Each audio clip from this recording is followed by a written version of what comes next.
بعد الفوز الأخير للمنتخب الوطني المغربي ضد اسكتلندا، الفوز لا يعني التأهل، بل لا بد من مباراة مهمة وواعدة ضد هايتي. بالنسبة لهذه المباراة ستكون إن شاء الله يوم الأربعاء 24 يونيو ضمن الجولة الأخيرة من دور المجموعات من كأس العالم. بالنسبة لمفاتيح الفوز ضد هايتي، بالنسبة لي أول حاجة لابد من التسجيل المبكر لإرباك المنافس وفرض السيطرة منذ البداية.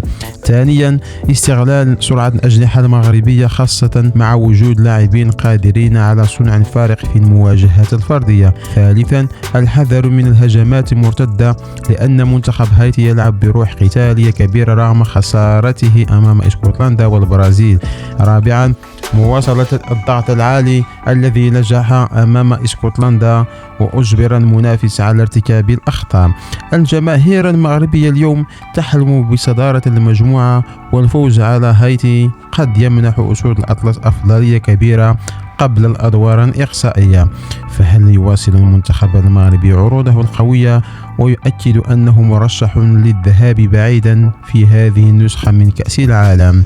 إذا أعجبك الفيديو لا تنسى الضغط على زر الاشتراك وتفعيل الجرس، واكتبوا لنا في التعليقات توقعاتكم لنتيجة مباراة هايتي والمنتخب الوطني المغربي.